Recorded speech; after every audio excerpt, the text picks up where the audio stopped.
বাড়িতে ছোট বড় যে কোনো অনুষ্ঠানে বা যে কোনো খুশির খবরে আমরা বাঙালিরা প্রথমে যেটা বাড়িতে বানিয়ে মিষ্টিমুখ করাই সেটা কিন্তু হচ্ছে পায়েস। আর জন্মদিনে পায়েস হবে এই প্রথা তো একদম অনেক বছর ধরে চলে আসছে, আর এটা চলতেও থাকবে। কিন্তু সকলের পায়েস কিন্তু খুব একটা ভালো হয় না, আবার অনেকের পায়েস এমন হয় যে এক চামচে মনে হয় একদম অমৃত সমান।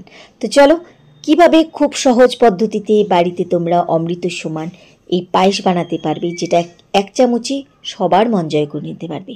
চলো দেখে নেওয়া যাক আমার আজকের রেসিপি। পায়েস বানানোর জন্য সবার প্রথমে আমি এখানে নিয়েছি গোবিন্দভোগ চাল। আমি 1 মুঠির মতো চাল নিয়েছি, আর এখানে কিন্তু 1.5 কেজি দুধ দিয়ে আজকে বানাবো। চালটাকে ভিজিয়ে ভালোভাবে জল ঝরিয়ে রেখেছি। আর এখানে নিয়ে নিচ্ছি একটা মিক্সারের জার। এর মধ্যে প্রথমে চালের থেকে 3 চামচ চাল তুলে নিলাম। হাতে যদি কম সময় থাকে আর যদি দুর্দান্ত স্বাদে এরকম পায়েস বানাতে চাও তাহলে কিন্তু এভাবে বানাবে, কম সময়ে একদম অসাধারণ রেসিপি। তো এই যে চালটা নিলাম আমি, এটাকে কিন্তু একবার খালি গ্রাইন্ডারে আমি নব ঘুরিয়ে জাস্ট খালি আধা ভাঙা করে নিয়েছি। এটাকে গুঁড়ো করে পাউডার বের করতে হবে বা বেটে একদম মিহি করতে হবে এরকম কোনো মানে নেই। জাস্ট একবার নব ঘুরাবে, এর মধ্যে যতটুকু গুঁড়ো হবে সেটাই আমাদের লাগবে। আর এদিকে নিয়েছি আমি 1.5 লিটার দুধ। আজকে 1.5 লিটার দুধ দিয়ে বানাচ্ছি। তোমরা চাইলে কিন্তু 1 মুঠো চালের জন্য 1 লিটার দুধ দিয়ে কিন্তু এনাফ, তাতে কিন্তু দারুণ হয়। তো আমি আজকে একটু বেশি দুধ দিয়ে বানাচ্ছি, তোমাদের নিতে হবে এমন কোনো মানে নেই। দুধটাকে প্রথমে একদম কম স্টিমে কিছুক্ষণ আমি জাল দিয়ে নিচ্ছি। আর রাজকীয় স্বাদের পায়েস বলো বা দুধের ঘন কোনো খাবার বানাতে চাইলে কিন্তু সবসময় ফুল ফ্যাট ক্রিমওয়ালা দুধ নেবে, তাহলে কিন্তু পায়েসটা ঘন হবে। ভালো সেন্টের জন্য এর মধ্যে দিয়ে দিলাম 2টো তেজপাতা, দিয়ে ভালোভাবে নেড়ে দুধটাকে কিছুক্ষণ প্রথমে একটুখানি ফুটিয়ে নিচ্ছি।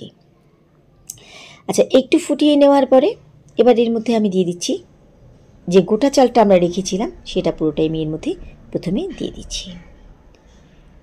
দিয়ে চাল দেওয়ার সাথে সাথে কিন্তু ভালোভাবে নাড়তে হবে, নাহলে চাল কিন্তু দুধে দেওয়ার সাথে সাথে নিচে গিয়ে বসে যায়, তখনই কিন্তু পোড়া শুরু হয়ে যায় লাগানো। তাই কিন্তু চাল দেওয়ার সাথে সাথে এভাবে হাতা খুন্তি যেটা দিয়ে পারবে ভালোভাবে নেড়ে দুধের মধ্যে কিন্তু মিশিয়ে দেবে, নাহলে সাথে সাথে কিন্তু পোড়া লেগে যাবে। আরেকটু ভালো সেন্টের জন্য দিয়ে দিলাম 2টো এলাচ ফাটিয়ে আমি এর মধ্যে দিয়ে দিলাম। দিয়ে অনবরত কিন্তু এভাবে মাঝখান বরাবর দেখো এভাবে নাড়তে থাকবো। দুধ ফুটে যতক্ষণে আরেকটু কমে না আসছে ততক্ষণই ভালোভাবে কিন্তু আমাদেরকে জাল দিতে হবে। তোমরা একটা বড় বাসনে পায়েস বানাতে পারো যেন দুধ পড়ে না যায়। তো আমি যেখানে নিয়েছি এটা বেশ অনবরত নাড়ছি, তো তাই এখানে দুধ পড়া ভয় নেই। দুধ খুব ভালোভাবে এখানে আমার ফোটা শুরু হয়ে গেছে, আর ফুটে কিন্তু অনেকটা কমে গেছে।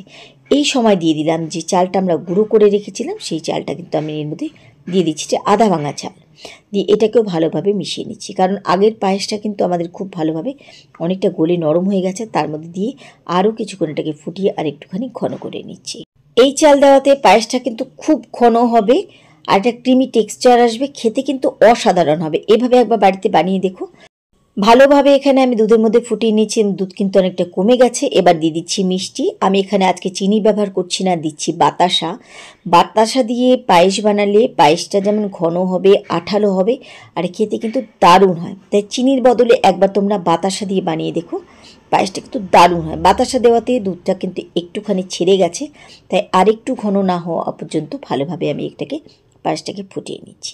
ভালোভাবে ফুটিয়ে নিয়ে গ্যাস ওভেন বন্ধ করে দিয়ে আমি কিছুক্ষণ রেখে দিচ্ছি। এর মধ্যে কিন্তু পায়েস জমে যাবে। পাতলা ঘন খাওয়াটা কিন্তু পুরোপুরি তোমাদের ইচ্ছে, তোমরা কেমন খেতে চাইছো সেই অবস্থাতে রেখে তোমরা গ্যাস ওভেন বন্ধ করে দেবে। তো আমি ভালোভাবে ফুটিয়ে কিছুক্ষণের জন্য গ্যাস ওভেন বন্ধ করে স্ট্যান্ডিং টাইম দিয়েছিলাম। এর মধ্যে পায়েস জমে পুরো আমার দেখো একদম ক্ষীর হয়ে গেছে। আর এটা 1 চামচে খেয়ে দেখো বাড়িতে এভাবে বানিয়ে, আমি বলছি বলে না, মনে হয় যেন অমৃত খাচ্ছ। আর এই পায়েস যে একবার খাবে না, সে সারা জীবন তোমার এই পায়েসের গুণগান করবে, এতটা টেস্টি হয়।